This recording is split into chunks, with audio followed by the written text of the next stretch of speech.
Hola, ¿qué tal? Mi nombre es Catherine Pelayo, soy estudiante de la carrera de Pedagogía en la Universidad Tecnológica de México.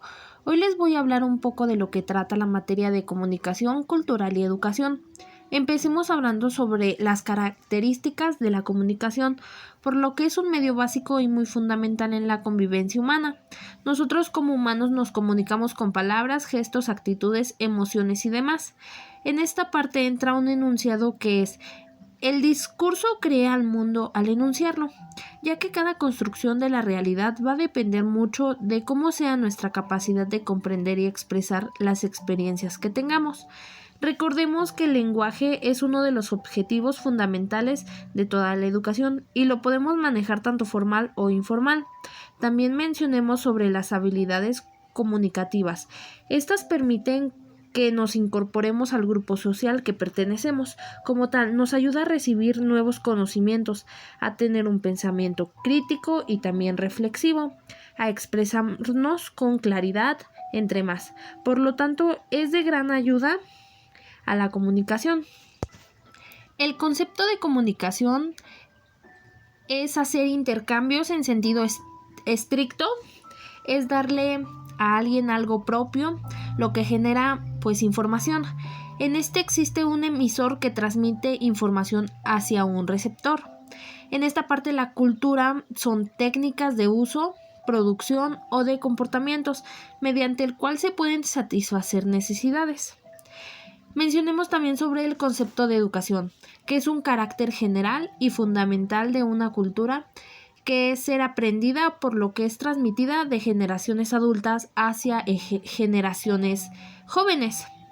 Otro tema importante aquí son los ámbitos de formación humana, donde está la educación informal, no es intencional, no está estructurada, no es consciente, no es sistemática, menos tiene metodología y no es institucionalizada, entre más aspectos.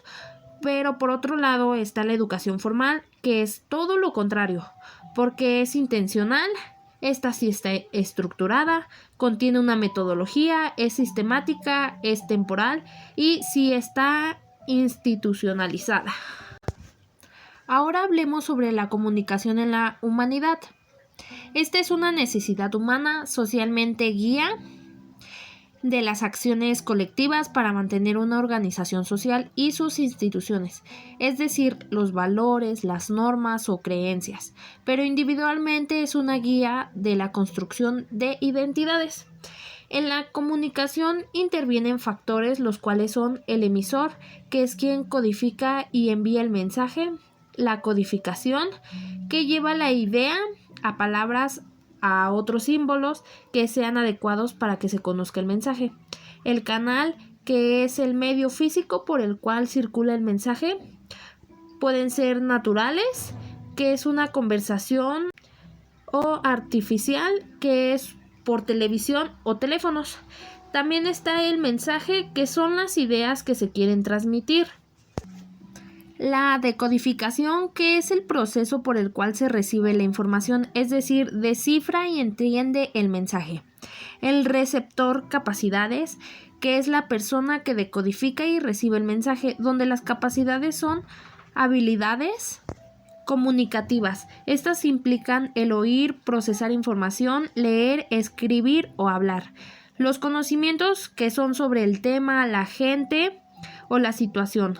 Las actitudes para juzgar a la fuente o al emisor o incluso el propio tema. Y por último, el sistema social, que es al grupo que se pertenece.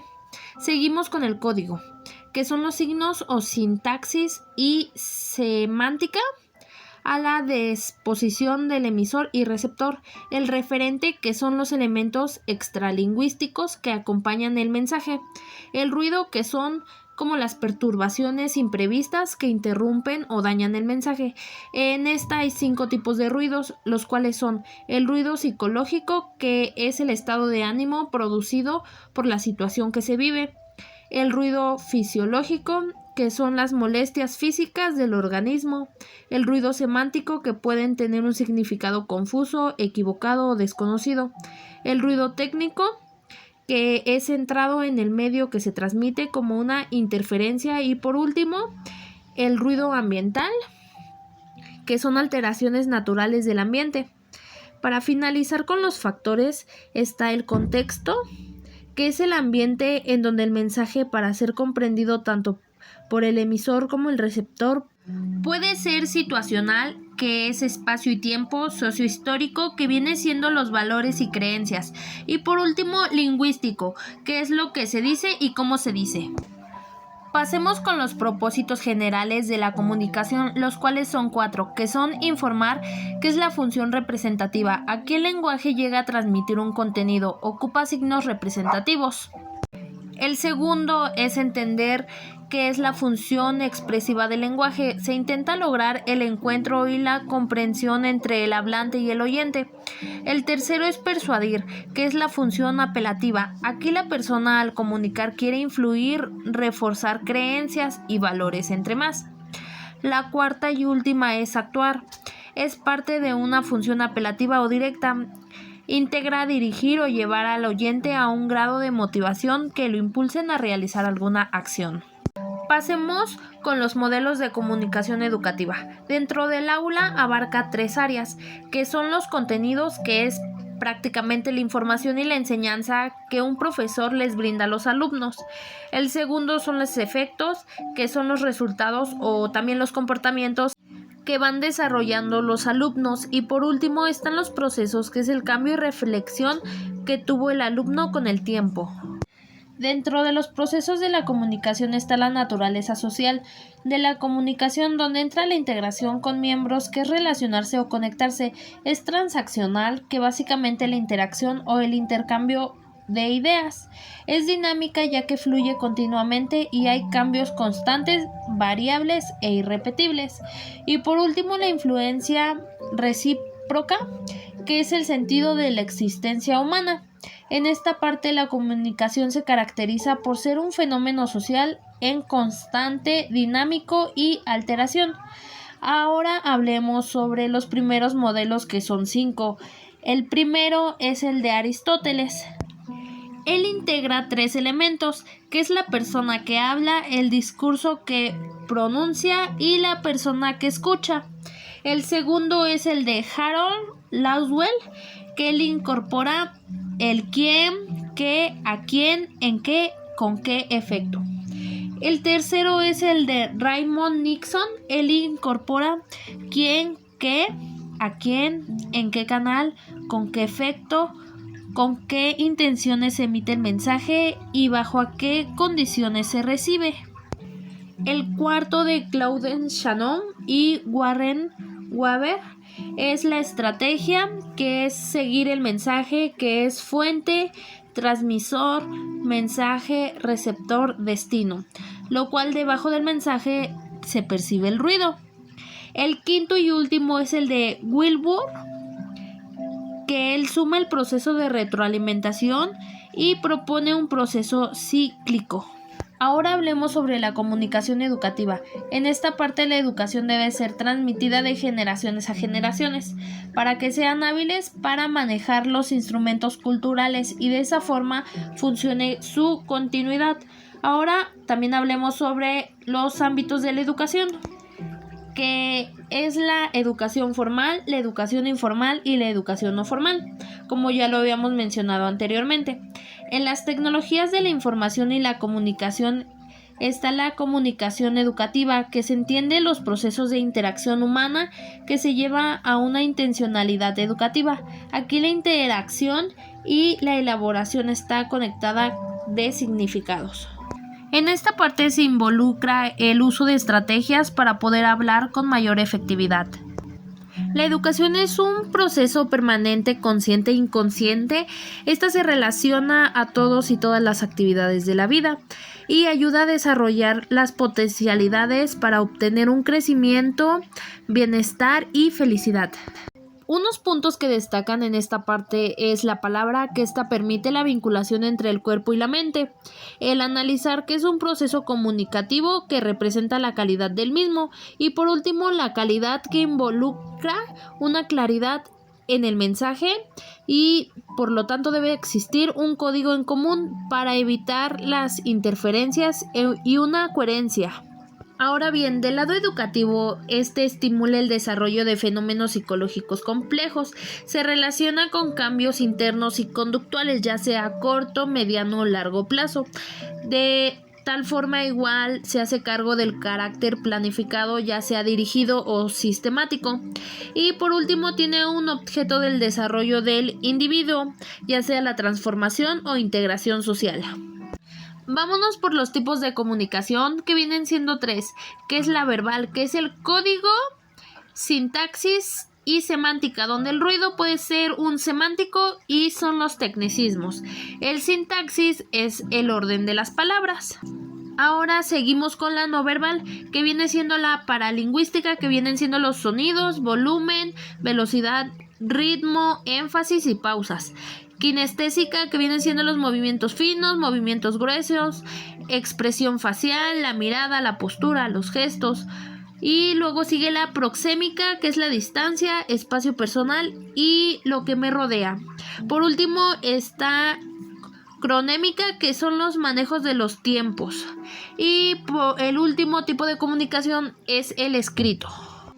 La comunicación educativa se comunica con contenidos, que la tradicional es la transmisión de contenidos o memorización. La comunicación unidireccional es la educación bancaria, va centrada en el docente, ya que él es el que habla, él sabe y por lo tanto es el que piensa y actúa, y el alumno es el pasivo, por así decirlo. También se comunica por funciones y efectos, que el fundamento es la teoría conductista, ya que se moldea la conducta. Su objetivo principal va hacia la motivación, cuestiona el modelo tradicional. En esta parte el alumno se acostumbra a ser guiado. No se desarrolla la colaboración y competencia, ya que hay una recompensa individual inmediata. También se comunica por estilos y procesos. Bidireccional, que es el diálogo, participativa, libre y democrática. Él busca un sujeto que piense y transforme su realidad. El docente aquí es el acompañante, se construye junto en colaboración. El alumno es activo, creativo, reflexivo. Ahora bien, vámonos con el modelo endógeno.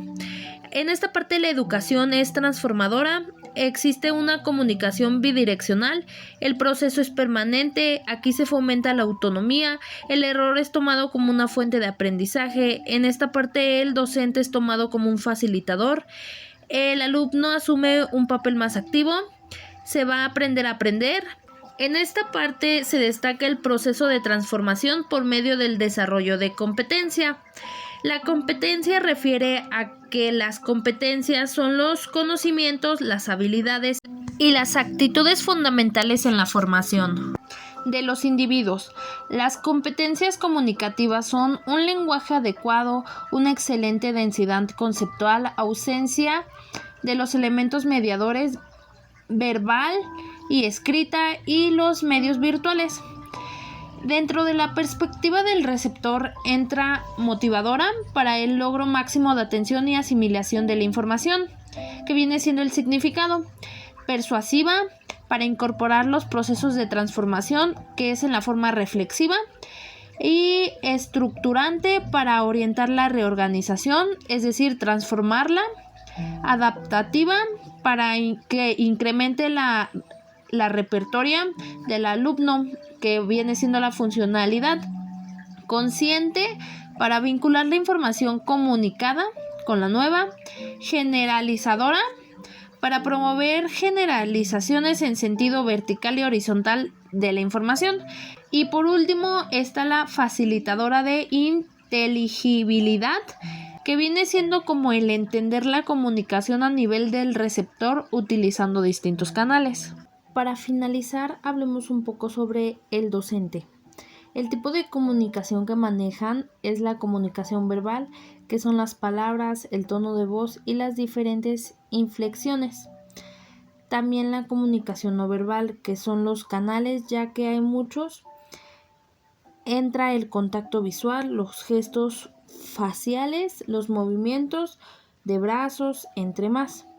su tipo de lenguaje es utilizado verbal, no verbal o escrito, el estilo comunicativo, que son las habilidades, experiencias, personalidad, situación, entre otras más. El objetivo como tal de la educación es la formación integral. Como tal, las características son la comunicación continua, aprendizaje permanente. El error es importante en este aspecto. Se toma mucho en cuenta el respeto, la empatía, la confianza. Se fomenta el diálogo en esta parte, etc. La formación integral es una ciencia emergente que busca analizar las diferentes formas, medios, limitaciones y consecuencias de toda aquella interacción que surge en su sistema educativo.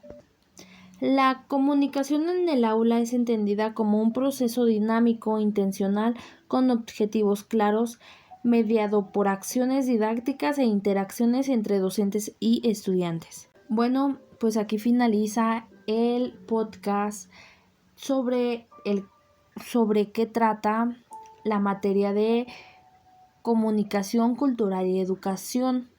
Muchas gracias por acompañarnos, espero haya sido de su agrado. Hasta luego.